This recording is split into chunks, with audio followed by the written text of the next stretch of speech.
જો તમે TAT એચએસનું final revision કરી રહ્યા છો તો આ ચેપ્ટર્સ અને આ પ્રશ્નો રિવિઝન કરવાનું ક્યારેય ભૂલતા નહીં, કેમ કે વિદ્યાર્થી મિત્રો આવનારી પરીક્ષામાં આમાંથી તમને બેઠે બેઠા પ્રશ્નો જોવા મળશે.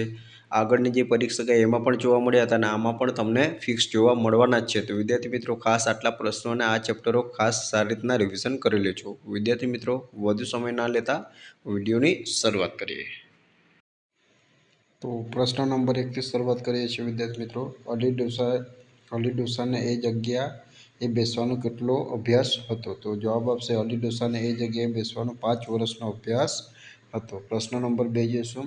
અલી ડોસા પર આવેલા પત્રનો પોસ્ટમાસ્ટરે શા માટે ઘા કરી દીધો? તો જવાબ થશે દૂર દેશાવરમાં રહેતી પોસ્ટમાસ્ટરની દીકરી બીમાર હતી અને તેના સમાચારની રાહ જોઈ રહેલા પોસ્ટમાસ્ટર ચિંતામાં હતા. આવામાં તેમની પાસે પડેલા ટપાલના થોકમાંથી તરત તેમણે પોતાની ટપાલ છે તેમ સમજીને એકવાર કવર ઉંચક્યું, પણ એ કવર પર અલી ડોસાનું નામ સરનામું જોયું.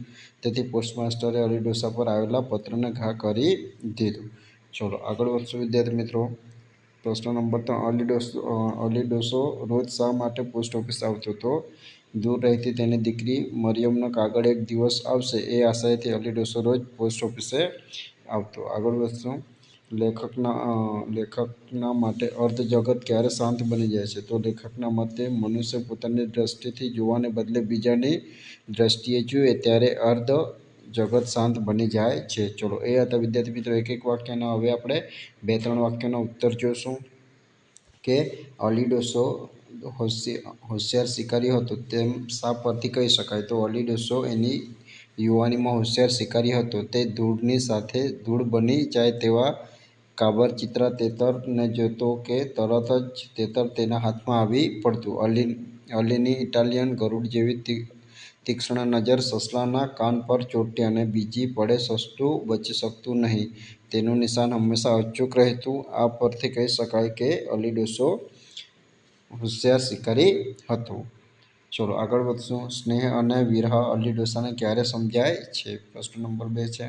તો જોઈએ કે જે દિવસે અલી ડોસાની દીકરી મરિયમ સાસરે ગઈ તે દિવસથી અલી ડોસાને જિંદગીમાં એકલતા લાગવા માંડી. તે દિવસથી અલી શિકારી કરવાનું ભૂલી ગયો અને સ્થિર નજરે અનાજના ભરચક લીલા ખેતરો સામે જોઈ રહ્યો. આ સમયે સ્નેહ અને વિરહ શબ્દો અલી ડોસાને સમજાઈ જાય છે અને જિંદગીમાં પહેલીવાર સમજાયું કે કુદરતમાં સ્નેહની સૃષ્ટિ અને વિરહમાં આંસુ પણ છે. ચલો પ્રશ્ન નંબર 3 જોઈશું કે પોસ્ટ ઓફિસના કર્મચારીઓ અલી ડોસાની હાંસી શી રીતે ઉડાવતા હતા? તો પોતાની પુત્રી મરિયમના કાગળની રાહ જોતો અલી ડોસો રોજ સવારે પોસ્ટ ઓફિસે પહોંચી જતો. આ તેનો રોજનો ક્રમ બની ગયો હતો. પુત્રી મરિયમનો કાગળ આવતો નહીં છતાં નિરાશા ખંખેરીને તે બીજા દિવસે હાજર થઈ જતો. આ જોઈને પોસ્ટના કર્મચારીઓ તેને પાગલ ગણી તેની હાંસી ઉડાવતા. ક્યારેક મશ્કરીમાં અલી ડોસાનું નામ બોલીને તેને કાગળ માટે ટટોળાવતા.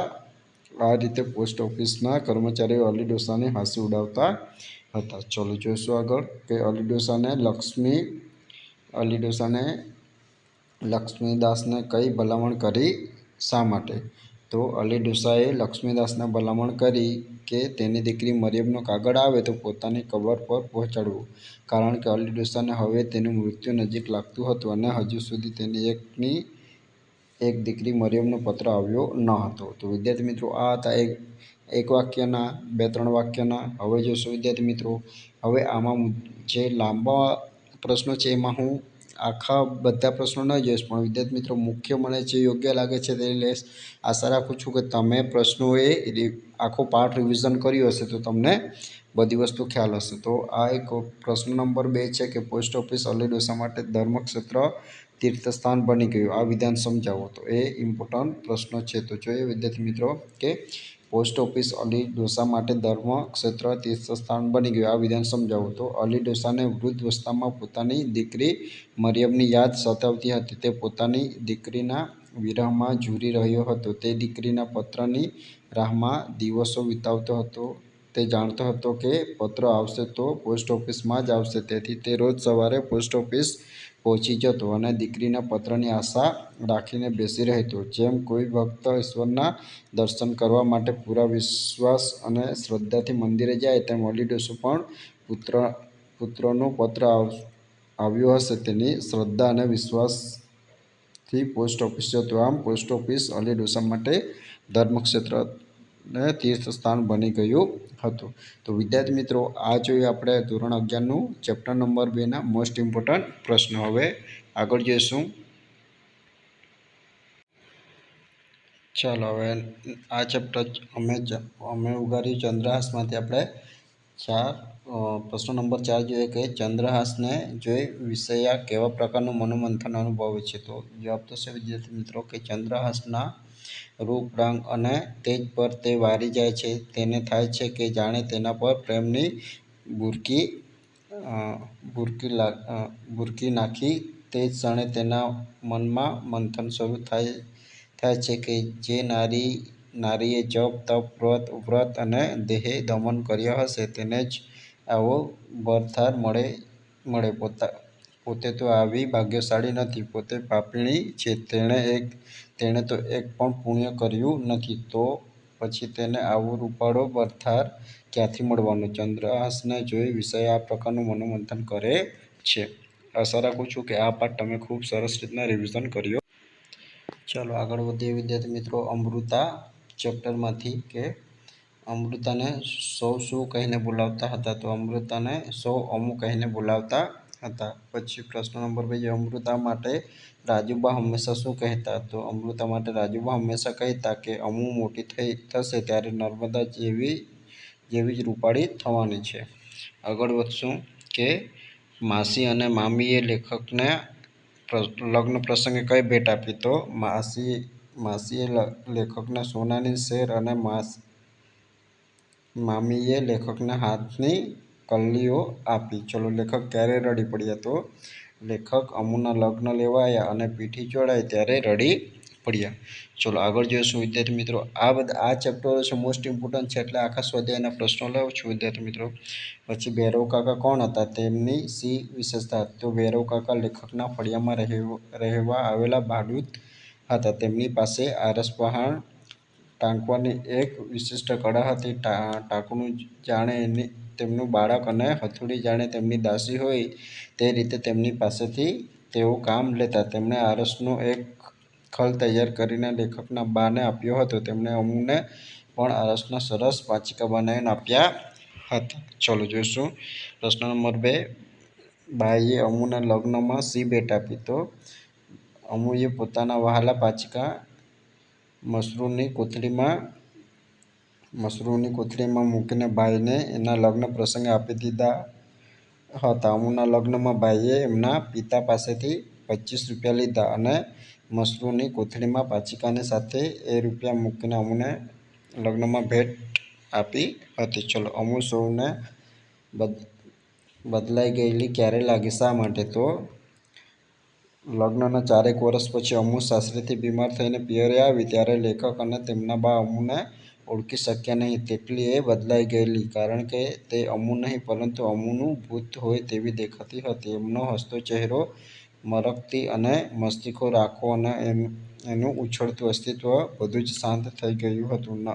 નમણી અને સ્નેહ નીતરતી અમુનું આ રૂપ આઘાતજનક હતું. ચલો જોઈશું હવે સવિસ્તર પાત્રમાં. તો સવિસ્તર પાત્રમાં વિદ્યાર્થી મિત્રો ચલો પ્રશ્ન નંબર 4 લોંગમાં જોઈ એટલે આમાં બધું આવી જશે. તો જોઈએ કે લેખકનો ભગની પ્રેમ ચરિત્ર નિબંધ તમે કેવી રીતના પ્રકટ થશે તે લખો. તો લેખકને અમુ એટલી વહાલી હતી કે બહેન અમૃતા પર ચરિત્ર નિબંધ લખીને જાણે કે પોતાની બહેનને સ્મરણાંજલિ આપે છે. બહેનની વાત કરતા લેખક ક્યારેય ગળગળા થઈ જાય છે. અમુએ પોતાના ભોળા ભાવે તેની બાને કહેલું કે બા મારા ગળામાંથી સોનાની કંઠી કાઢી લે, નહીં તો હું કોઈ સાધુને આપી દઈશ. આ પ્રસંગને પણ લેખક ભૂલ્યા નથી. અમુને વહાલા પાંચિકા, તેના રમવાની ઢબ, તેની સાથે ઉછાળતી અમુની આંખોની કીકીઓનું સજીવ ચિત્ર લેખકે આલેખ્યું છે. ભાઈના લગ્નને અટકાવવા અમુએ બાને કરેલા કાલાવાલા પણ બિચારીએ અમુનું કોણ માને? એ શબ્દો દ્વારા બાઈએ બહેનને પ્રેમ પ્રત્યે સહાનુભૂતિ દર્શાવી છે. અમુનો સ્નેહ જોઈ બંને મન મૂકીને રડે છે. અમુના લગ્ન લેવાય ત્યારે પણ લેખક ગમગીન થઈ જાય છે અને લગ્નના 4 વર્ષ પછી અમુને બીમારી થઈ ઘેરાઈ જાય છે અને ભાઈની લાડલી, તોફાની અને મસ્તીખોર અમુ સૌને રડતા મૂકીને ચાલી જાય છે. અમુના મૃત્યુ પછી તેની પેટીમાં પડેલા કૂકા જોઈ લેખકનું હૃદય દ્રવી ઉઠે છે અને બાને ભેટી પડે છે. આગળ જોઈશું નેક્સ્ટ ચેપ્ટર. ચલો આમાં પ્રશ્ન નંબર 4 જોઈશું, જે ઇમ્પોર્ટન્ટ છે કે જયશંકર સુંદરીના અભિનય ગુરુ કોણ હતા? તો જયશંકર સુંદરીના અભિનય ગુરુ બાપુલાલ હતા. પછી જોઈએ સુંદરીના પાત્રને જીવંત બનાવવા જયશંકરે શું કર્યું હતું? તો સુંદરીના પાત્રને જીવંત બનાવવા જયશંકરે શેક્સપિયરની ડેસ્ટિમોનાને માલતીનો અભ્યાસ કર્યો હતો. ચલો જોઈશું વિદ્યાર્થી મિત્રો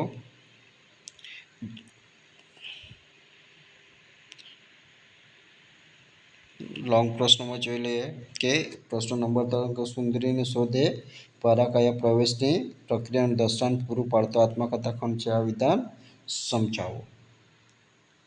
ચલો તો સુંદરીની શોધ એ પરકાયા પ્રવેશની પ્રક્રિયાનું દ્રષ્ટાંત પૂરું પાડતો આત્મકથાખંડ છે. આ વિધાન પાઠના આધારે ચર્ચા કરો. તો એક પુરુષ માટે ખાસ કરીને સ્ત્રીની કાયામાં પ્રવેશ કરવો એ પડકારરૂપ છે. કુમુદ સુંદરી, કુસુમ ગુણ સુંદરી, અલક કિશોરી, સૌભાગ્ય દેવી, મેના રાણી, ચંદ્રાવલી, મૈયા જેવા સરસ્વતીચંદ્ર નવલકથાના નારીના પાત્રોને અરીસા સામે ઊભા રહીને એ પાત્ર સાથે એકાકાર થવાનો પ્રયત્ન કરતા અને તેમાં એમને સફળતા મળી. તેઓ સુંદરીના પાત્રને જીવંત બનાવવા માગતા હતા, તેથી તેઓએ શેક્સપિયરની ડેસ્ટિમોનાને માલતી માલતીનો અભ્યાસ કર્યો. આથી તેમના મનમાં ભજવણીનો એક ચોક્કસ ક્રમ બંધાયેલો. આટલા પ્રયત્નો પછી જયશંકર એક શરમાળ ગરવી ગુજરાતણ બની ગયા. તેમના અભિનય, લહેકા, કામણ, અંગપ્રત્યંગમાં પેદા થતી મધુર ઝણઝણાટ એકદમ સ્ત્રીના જ હોય તે રીતે તેમનામાં આવ્યા. પ્રેક્ષકો તેમની સ્ત્રી પાત્રની ભજવણી પર આફરીન થઈ ગયા. આ રીતે જયશંકર પરકાયા પ્રવેશ કરીને જયશંકર સુંદરી તરીકે પ્રતિષ્ઠા પામ્યા. આમ કહી શકાય કે સુંદરીની શોધ એ પરકાયા પ્રવેશની પ્રક્રિયાનું દ્રષ્ટાંત પૂરું પાડતો આત્મકથાખંડ છે. ચલો પછી બુરાઈના દ્વાર પરથીનું લોંગ ક્વેશ્ચન જોઈ લઈએ. તો જોઈએ કે બુરાઈના દ્વાર પરથી શીર્ષકની યથાર્થતા ચર્ચા કરો. તો જોઈએ કે બુરાઈના દ્વાર પરથી નવલિકામાં લેખકે સમાજના ગરીબ અને શ્રીમંત વર્ગની મનોવૃત્તિની વાત કરી છે. ગરીબ પરસેવા પાડીને એણે મહેનત કરી પોતાના કુટુંબનું ભરણપોષણ કરે છે, તેમ છતાં તેમના નસીબમાં કાયમી ગરીબી અને શોષણ જ લખ્યા છે. તેઓ હંમેશા શ્રીમંતોની સંકુચિત અને ગરીબોનું શોષણ કરવાની સ્વાર્થી અને સંવેદનહીન મનોવૃત્તિનો ભોગ બનતા રહે છે. જમકુ અને જનમ દંપતી ગરીબીથી ઝઝૂમી રહ્યું છે. મહેનત કરનારા જીવનભર પરસેવો પાડે તો પણ તેમના જીવનમાંથી ગરીબી જતી નથી. સામે પક્ષે લેખકે કેટલાક અમીર લોકોની સંકુચિત, શોષણખોર અને સ્વાર્થી મનોવૃત્તિ દર્શાવી. આ પરથી કહી શકાય કે આ પાઠનું શીર્ષક બુરાઈના દ્વાર પરથી યથાર્થ છે. ચલો આગળ વધશું વિદ્યાર્થી મિત્રો. ચલો આ ચેપ્ટર મોસ્ટ ઇમ્પોર્ટન્ટ છે, તો જોઈ લઈએ બધા જ કે ચોપાસ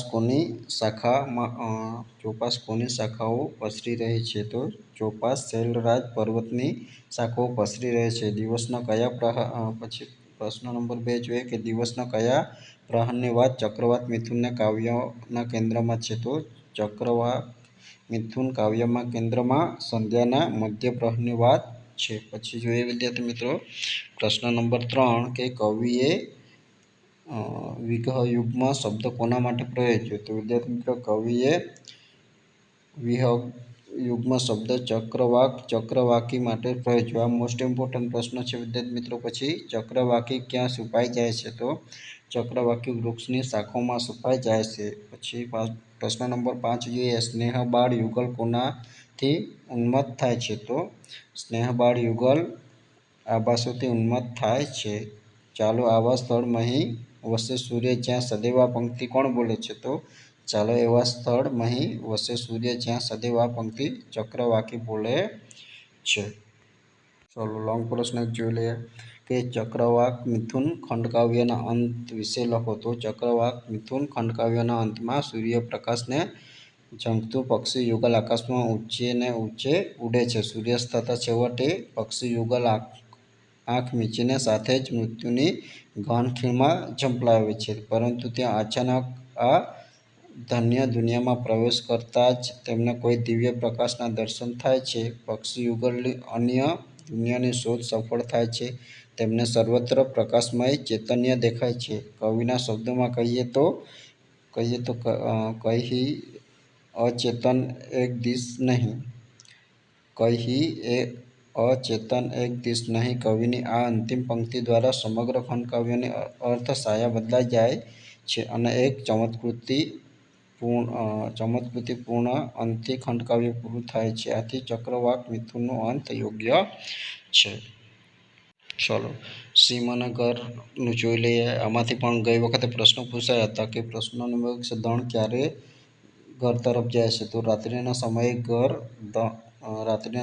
ધણ ઘર તરફ જાય છે. ધણ બપોરે શું કરે છે? તો ધણ બપોરના સમયે વડ નીચે બેસી વાગોળે છે અને ઊંઘના ઝોકા ખાય છે. વાસરડું આંચળમાં મુખ નાખે ત્યારે શું થાય છે? તો વાસરડું જ્યારે ગાયના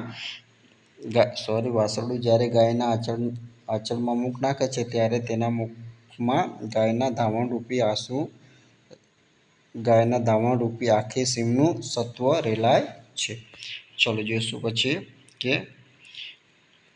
ધણની નસે નસમાં સીમ ઘસી રહી છે તેમ કવિ શા માટે કહે છે? તો બપોરના સમયે ગાયો વડ નીચે બેસીને વાગોળે છે અને ઊંઘના ઝોકા ખાય છે ત્યારે અસીમ શાંતિનું વાતાવરણ છે. કવિને શાંતિ જાણે હસી રહી હોય તેમ લાગે છે. વાસરડું જ્યારે ગાયના આંચળમાં મુખ નાખે છે ત્યારે ગાયના ધાવણમાં આખી સીમનું સત્વ રેલાય છે. આ વખતે કવિને લાગે છે કે ગાયો એટલે કે ધણની નસે નસમાં સીમની હરિયાળીમાં રહેલું અમૃતરૂપી સત્વ વેગથી વધી રહ્યું છે. આથી કવિ કહે છે કે ધણની નસે નસમાં સીમ ઘસી રહી છે. ચલો આગળ જોઈશું. ચલો પ્રશ્ન નંબર 5 જોઈએ. લોંગ ક્વેશ્ચનમાં કે સીમ અને ઘરનું કથાવસ્તુ તમારા શબ્દોમાં લખો. વિદ્યાર્થી મિત્રો, તમે ખૂબ સારી તૈયારી કરી લીધી છે. આ પ્રશ્નો રિવિઝન સ્વરૂપે છે અને ક્યાંક ને ક્યાંક તમારા પરીક્ષામાં બેઠા જોવા મળશે એ રીતના છે. તો વિદ્યાર્થી મિત્રો ખાસ જોઈ લેજો. ચલો જોઈશું કે સીમ અને ઘરનું કથાવસ્તુ તમારા શબ્દોમાં લખો. સીમ અને ઘર સોનેટમાં કવિ એ પ્રકૃતિનું જીવંત લાગે છે. સીમ અને ઘર સોનેટમાં કવિ એ પ્રકૃતિનું જીવંત લાગે એટલું સુંદર વર્ણન કર્યું છે કે લીલસમ સીમમાં ગાયો ચરી રહી છે અને ગાયોના ચરવા છતાં પણ ખૂટે નહીં તેટલી વિશાળ એ સીમ છે. બપોરના સમયે ગાયો વડના ઝાડ નીચે બેઠી છે અને ઊંઘમાં ઝોકા ખાતી વાગોળી રહી છે. આ સમયે એવું લાગે છે કે જાણે સીમની શાંતિ હસી રહી છે અને ગાયોની નસે નસમાં જાણે સીમ ઘસી રહી છે. રાત્રિનો અંધકાર ધરતી પર ઉતરતા જ ગાયો ઘરે પહોંચીને ગામણમાં પોતપોતાના ખીલે બંધાઈ જશે. ત્યાં જ પણ બગાઈઓ બણબણ રહી છે અને વાસરડા ભૂખ્યા થાય છે અને તેમના પેટ ભૂખને કારણે બેસી ગયા છે. અહીં જાણે રાતના અંધકારનો મેષ ગાયોની આંખોમાં અંજાઈ ગયો છે. ભૂખ્યા વાસરડા ધાવવા માટે ગાયના આંચળમાં મુખ નાખે છે ત્યાં વાસરડાના મુખમાં ગાયના ધાવણરૂપી સીમના અમૃતમય સત્વનો સ્વાદ રેલાય છે. એમ લાગે છે કે આ કવિના સોનેટમાં સુંદર કથાવસ્તુ રજૂ થયું. ચલો આ પણ એક પ્રશ્ન જોઈ લે કે સોનેટની છેવટની 2 પંક્તિનો ભાવાર્થ સ્પષ્ટ કરો. તો કવિએ આ સોનેટમાં ગ્રામ્ય જીવનનું સુંદર અનુભૂતિ કરાવી છે. સોનેટના પ્રથમ 2 ચસ્તુમાં હરિયાળી સીમમાં ચરતી અને પછી વડની નીચે બેસીને વાગોળતી અને ઝોકા ખાતી ગાયોનું વર્ણન છે. આ સમયે ગાયોની નસે નસમાં સીમ જાણે ઘસી રહી હોય તેવું કવિને લાગે છે. રાતના અંધકારમાં ગાયો અંધકારનું મેષ આંખોમાં આંજીને ગામણમાં ખીલે બંધાઈ જાય છે એવું કવિને લાગે છે. જ્યારે ભૂખ્યા વાસરડા ગાયના આંચળમાં પોતાનું મુખ નાખે છે ત્યારે ગાયના ધાવણમાં જાણે કે આખી સીમનું અમૃત સત્વ એના મુખમાં રેલાતું લાગે છે. આમ છેવટની 2 પંક્તિઓ આખા સોનેટનું અમૃત સત્વ હોય તેવું લાગે છે. ચલો, એક પ્રશ્ન ગઈ વખત આમાં થતો તો આનો પણ પ્રશ્ન જોઈ લઈએ. પ્રસંગ દીપ ચેપ્ટરમાંથી કે આજે સંસ્થા શાળામાં કયા કયા દિવસોની ઉજવણી કરવામાં આવે છે. તો આજે સંસ્થા શાળામાં સફાઈ દિન, સ્વાવલંબન દિન, પછી વિનય દિન, સ્વયં શિક્ષણ દિન વગેરે દિવસોની ઉજવણી કરવામાં આવે છે. પ્રશ્ન નંબર 2 છે દક્ષિણામૂર્તિના વિદ્યાર્થીઓ કયા દિવસની ઉજવણી કરવા થનગની રહ્યા છે. તો દક્ષિણામૂર્તિના વિદ્યાર્થીઓ તોફાની દિવસની ઉજવણી કરવા માટે થનગની રહ્યા છે. સંસ્થા ચલાવવા પ્રશ્ન નંબર 3 છે સંસ્થા ચલાવવા બાબતે વિદ્યાર્થીઓની વાતોના નાનાભાઈએ શો પ્રત્યુત્તર આપ્યો. તો વિદ્યાર્થી સ્વરાજ રૂપે સંસ્થા ચલાવવા માંગતા હતા. આ બાબતે તેઓને નાનાભાઈએ રજૂઆત કરી. વિદ્યાર્થીઓની રજૂઆતનો પ્રત્યુત્તર આપતા નાનાભાઈએ કહ્યું કે વિદ્યાર્થીઓ સંસ્થા ચલાવે તે સારી વાત છે. કાલે વિદ્યાર્થીઓ ઓફિસમાં તેમણે મળવા આવે. સૌ સાથે મળીને બધી વિચારણા ગોઠવણ કરી લઈએ.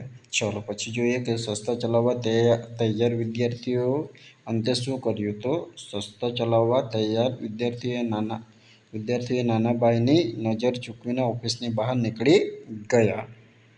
ચલો આમાં એક 3 નંબરનો પ્રશ્ન જોઈએ કે સંસ્થામાં કયા કયા વિભાગો ચલાવવાના હોય છે. ટૂંકી યાદી આપો. તો સંસ્થામાં નિયામક, હિસાબનીશ, ગૃહપતિ વિભાગ, મકાન બાંધકામ વિભાગ, પ્રકાશન વિભાગ વગેરે વિભાગો ચલાવવાના હોય છે. તો વિદ્યાર્થી મિત્રો, ગઈ આપણી પરીક્ષામાં આ 3 નંબરનો પ્રશ્ન પૂછાયો હતો સવિસ્તારમાં કે એ જોઈ લઈએ, કેમ કે પ્રશ્નો ફરી રિપીટ થવાના છે. તો જોઈએ આપણે કે વિદ્યાર્થીના મનમાં ઊભા થતા પ્રશ્નોનું નિરાકરણ લાવવાની નાનાભાઈની રીત તમને કેવી લાગે, શા માટે. તો જોઈએ કે જવાબ જોઈએ વિદ્યાર્થી મિત્રો કે બંને પ્રસંગોમાં નાનાભાઈ એક ઉત્તમ કેળવણીકાર સાબિત થાય છે. વિદ્યાર્થીઓના પ્રશ્નોનું નિરાકરણ સમજાવટથી લાવવાની તેમની રીત અત્યંત પ્રશંસનીય છે.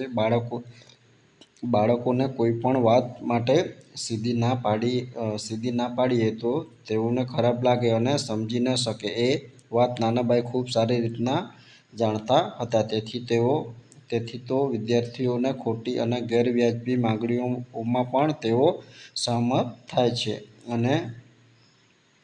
અને તેમના તોફાનોમાં કુતૂહલપૂર્વક ભળી જાય છે. તેમનું આ પગલું અત્યંત સરાહનીય છે અને બાળકોને ખોટું કરવાની ના કહેવી તેના કરતાં એવું કંઈક કરવું કે બાળકો સામે ચાલીને આવું કામ કરવાની ના પાડી દે. નાનાભાઈની આ રીત ખૂબ જ સરસ છે. આગળ જોઈશું વિદ્યાર્થી મિત્રો કે તોફાની દિનની ઉજવણી કરવાની ના પાડવાના બદલે પોતે તેમાં ભળી જઈને એવા તોફાનો સૂચવ્યા કે તેમાં વિદ્યાર્થીઓને જ નુકસાન જાય અને વિદ્યાર્થીઓ સામે ચાલીને તોફાની દિન ઉજવવાનું મુલતવી રાખે. એ જ રીતે આવડી મોટી સંસ્થા બાળકો ન ચલાવી શકે તેવી ના પાડવાને બદલે બાળકોને સામેથી સંસ્થાના કામો સમજાવી તે સંસ્થા સોંપે છે અને બાળકોને સંસ્થા માટે કયા કયા કાર્યો કરવા જોઈએ અને પૈસાની વ્યવસ્થા પણ સ્વયં કરવી પડે એ રીતના સમજાવ્યું કે બાળકોએ સામે ચાલીને સંસ્થા સંભાળવાનું મુલતવી રાખ્યું. આમ ના પાડ્યા વગર બાળકોમાં સમજણ પેદા કરીને પ્રશ્નોનું નિરાકરણ લાવવાનું નાનાભાઈની રીત અત્યંત ઉત્તમ હતી. આ પ્રશ્નો પૂછાયો છે અને ફરી પૂછાય એમાં કોઈ શંકાનું સ્થાન નથી. તો વિદ્યાર્થી મિત્રો ખાસ જોઈ લેજો.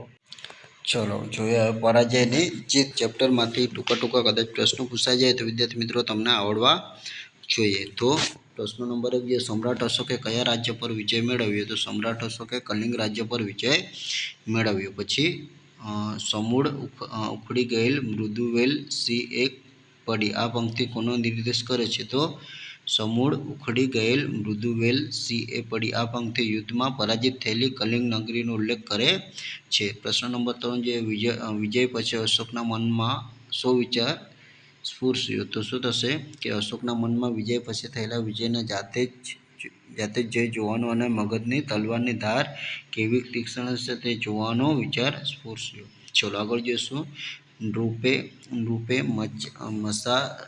મસાલેચીઓને શી આજ્ઞા કરી? તો નૃપે મસાલેચીઓને શિબિરમાં પાછા વળવાની આજ્ઞા કરી. પછી ખડક મ્યાન કરીને હાથમાં શું ધારણ કર્યું? તો ખડક મ્યાન કરીને સમ્રાટે હાથમાં ધર્મની છડી ધારણ કરી.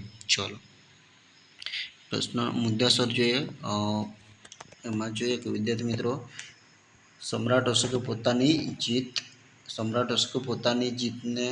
શા માટે ગણતા નથી? તો સમ્રાટ અશોકે કલિંગની નગરી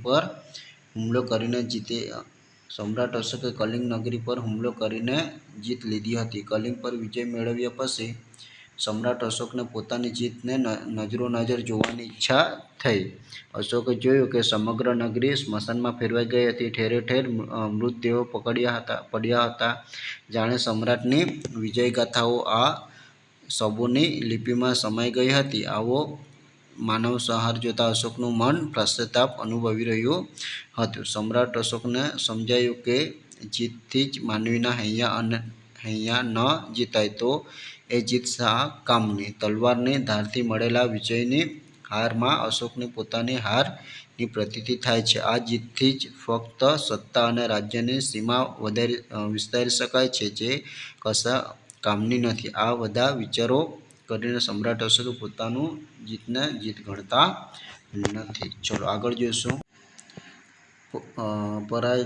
પરાજયની જીત ખંડકાવ્ય દ્વારા રજૂ થતો માનવ સંદેશ. તો પરાજયની જીત ખંડકાવ્યના સમ્રાટ અશોકના મનોમંથન અને હૃદય પરિવર્તન દ્વારા સુંદર માનવ સંદેશ મળે છે. પોતાની જીતનો ઉત્સવ મનાવવા માટે સમ્રાટ અશોક જ્યારે કલિંગ નગરીમાં નીકળે છે, ત્યારે યુદ્ધમાં થયેલા માનવ સંહાર જોઈને તેનું હૃદય દ્રવી ઉઠે છે. તેમને સમજાય છે કે તલવારની ધારથી સત્તા મળી શકે છે, પરંતુ તલવારની ધારથી લોકોના હૃદય પર રાજ કરી શકાતા નથી. તેમ લોકોના હૃદય જીતી શકાતા નથી. તે જીતથી સ્મશાનવત શાંતિ છવાઈ જાય છે. તે જીત નથી, પરંતુ હાર છે. અહિંસા અને કરુણા તે જ સાચો ધર્મ છે. આમ પરાજયની જીત ખંડકાવ્યમાં સુંદર માનવ સંદેશ મળે છે. ચલો હવે વાત એક સાપની. એમાં વિદ્યાર્થી મિત્રો આપણે અહીં પ્રશ્નો જોઈ લઈએ, થોડા ટૂંકા પ્રશ્નો. કે રમણીકલાલ શાની ચિંતામાં હતા? તો રમણીકલાલની દીકરી વેળાવળમાં પરણાવેલી હતી અને તેના થોડા સમય પહેલાં જ વિધવા થઈ ગઈ હતી. રમણીકલાલને તેના વેવાઈનો ફોન આવે છે કે તેમની પુત્રી ગંભીર રીતે દાઝી ગઈ છે. આ સમાચાર સાંભળી રમણીકલાલ ચિંતાગ્રસ્ત થઈ જાય છે. આમ રમણીકલાલ તેમની પુત્રીના શ્વાસ લંબાઈ અને પોતે તેનું મોઢું જોઈ શકે તેની ચિંતામાં હતા. ચલો આગળ જોઈશું. ચલો પ્રશ્ન નંબર 5 જોઈએ કે રમણીકલાલની નોકરીની શરૂઆતના સમયનો તમારા શબ્દોમાં આલેખો. તો રમણીકલાલને 24 વર્ષની યુવાન વયે ફોરેસ્ટ ઓફિસરની નોકરી મળી છે. તેમને પત્ની તથા એક પુત્ર અને એક પુત્રી એમ 2 સંતાનો હતા. તેમનું પોસ્ટિંગ વઘઈમાં હતું. રમણીકલાલને રહેવા માટે સરકારી બંગલો, નોકર-ચાકર, ડ્રાઈવર સાથે જીપ જેવી સુખ સુવિધાઓ મળી હતી. સરકારી નોકરીઓ ઉપરાંત તેઓને સાગના લાકડાની 2 નંબરની પણ પુષ્કળ આવક હતી. રમણીકલાલ પર સત્તા અને સંપત્તિનો નશો હતો.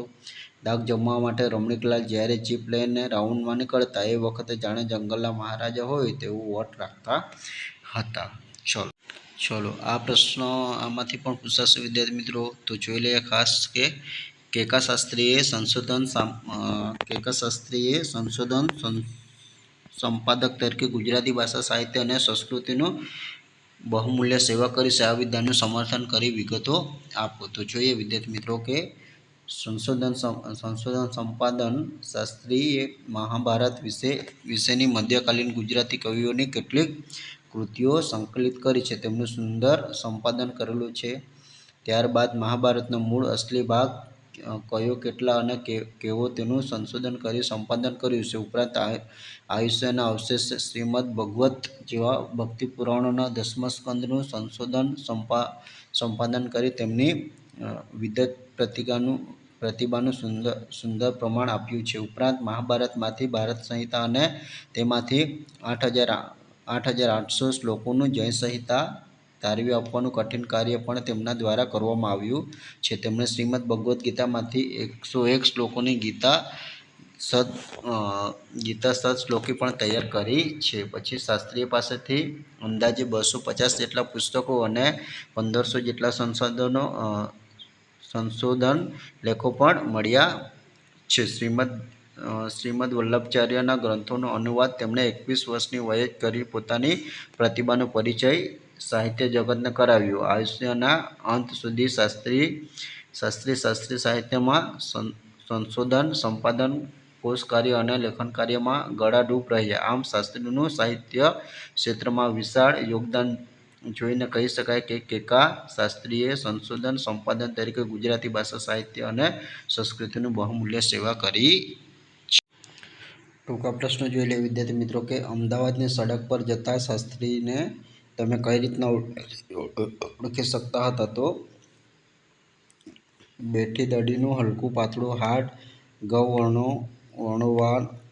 વાળ, ચપળ આંખો અને અણિયારું નાક, બાલ પ્રદેશમાં સદાય ચમકતું ચીપિયા જેવું કુમકુમવર્ણું તિલક, કસવાળી વૈષ્ણવી બંડી, ઢીંચણથી થોડી નીચે ધોતી, માથે જરા ત્રાંસી મુકાયેલી કેસરી ટોપી, ક્યારેક ગળે વીંટળાયેલી કેસરી ઉપરણાનો ખેસ અને પગમાં રબરની સ્લીપર કે ચંપલ પહેરેલી એક વૃદ્ધ કાયા હાથમાં લાકડી લઈને અમદાવાદની સડકો પર પૃષ્ટિ સંપ્રદાયની હવેલી તરફ દેવદર્શન કે કીર્તન માટે ઉતાવળી ચાલે ગસ્તા શાસ્ત્રી સહેલાઈથી ઓળખી શકતા હતા.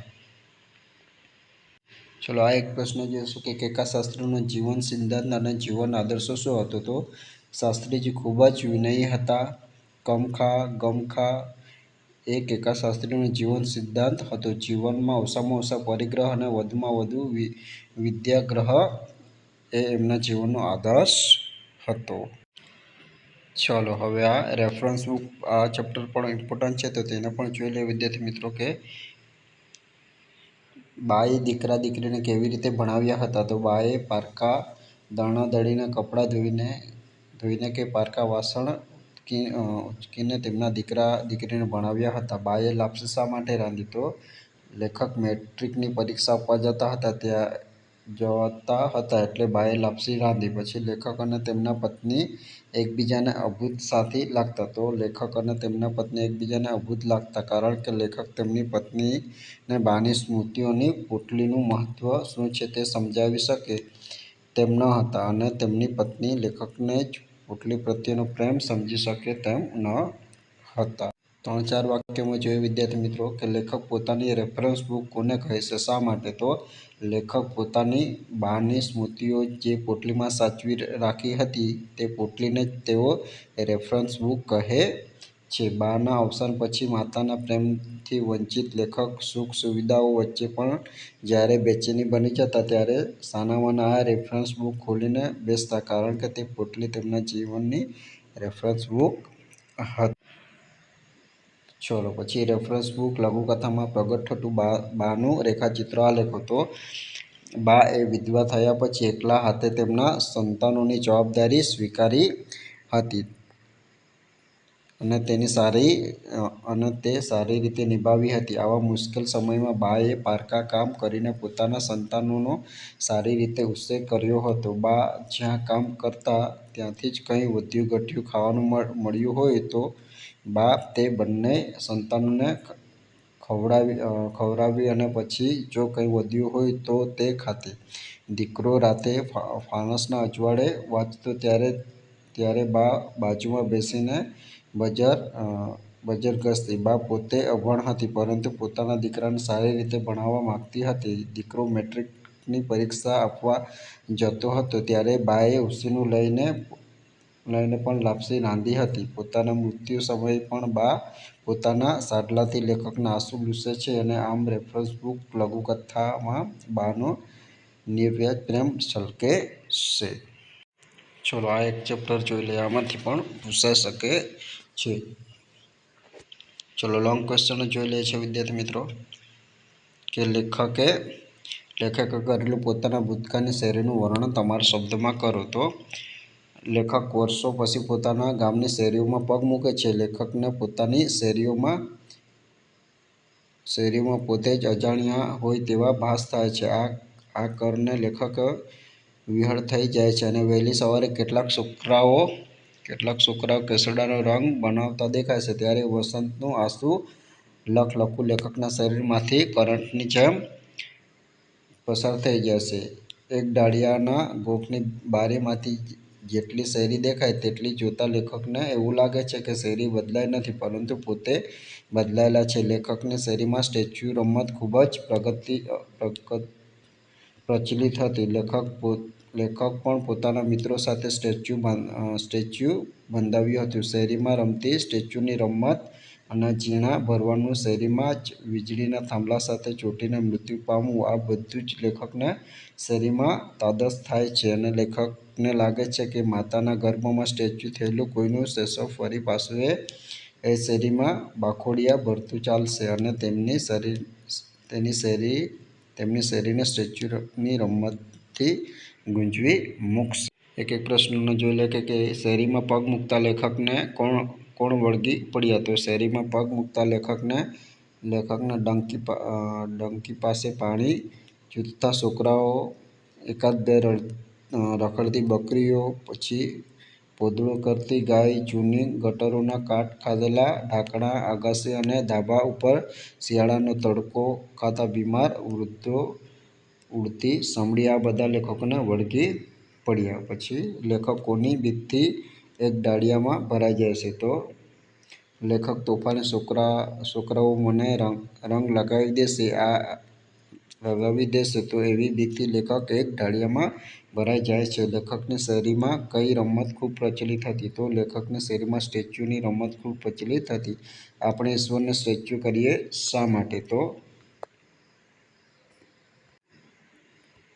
આપણે ઈશ્વરને સ્ટેચ્યુ કરીએ શા માટે? આપણે ઈશ્વરને સ્ટેચ્યુ કરીને શા માટે થીજાવી દીધા છે? તો આપણે ઈશ્વરને સ્ટેચ્યુ કહીને મંદિરમાં અને પુસ્તકોમાં થીજાવી દીધા છે. ફરી પ્રશ્ન જોઈ લે વિદ્યાર્થી મિત્રો. આપણે ઈશ્વરને સ્ટેચ્યુ કરીને શામાં થીજાવી દીધા છે? તો આપણે ઈશ્વરને સ્ટેચ્યુ કહીને મંદિરમાં અને પુસ્તકોમાં થીજાવી દીધા.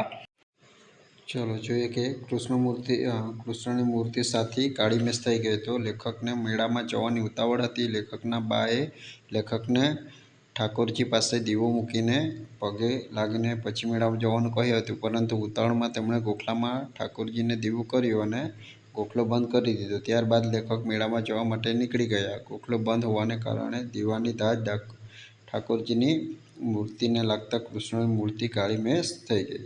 તો વિદ્યાર્થી મિત્રો, આ હતા કેટલાક મહત્વના અને પૂછાઈ શકે બેઠે બેઠા એવા મોસ્ટ ઇમ્પોર્ટન્ટ ચેપ્ટર. વિદ્યાર્થી મિત્રો, આશા રાખું છું કે તમે જે પણ પ્રિપેરેશન કર્યું છે તે ખૂબ સારું કર્યું હશે. પરંતુ વિદ્યાર્થી મિત્રો, આમાંથી ગયા વખતે પણ પ્રશ્નો પૂછાયા હતા અને આ વખતે પણ પૂછાવાના 100% ચાન્સીસ છે. અને આપણે જેટલા પણ પ્રશ્નો જોયા છે એમાંથી ઘણા ખરા પ્રશ્નો તમને તમારા પેપરમાં જોવા પણ મળશે. તો વિદ્યાર્થી મિત્રો, ખાસ તમે આટલા પ્રશ્નો કરી લેજો. અને બીજું કે વિદ્યાર્થી મિત્રો, જો તમને ધોરણ 12ના પણ આ રીતના પ્રશ્નો જોઈએ છે તો મને કોમેન્ટ બોક્સમાં ખાસ જણાવજો, જેથી કરીને હું તમને ધોરણ 12ના પણ પ્રશ્નો આપી દઈશ. અને સમય મળશે તો આપણે વ્યાકરણના જે પ્રશ્નો પૂછાયા હતા તેવા બીજા પણ આપણે વ્યાકરણનો ટોપિક કવર કરતા પ્રશ્નો લઈ આવશું, જે તમને વર્ણનાત્મકમાં કામ આવે. તો વિદ્યાર્થી મિત્રો, બસ તમારી કોમેન્ટની હું રાહ જોઈશ. અને સાથે સાથે વિદ્યાર્થી મિત્રો, સમય ઓછો છે તો રિવિઝન કરવાનું ખાસ રાખજો, જેથી કરીને તમારા માર્ક્સ વધુ કવર થાય. તો મળશું નેક્સ્ટ વિડીયોમાં નવી માહિતી સાથે.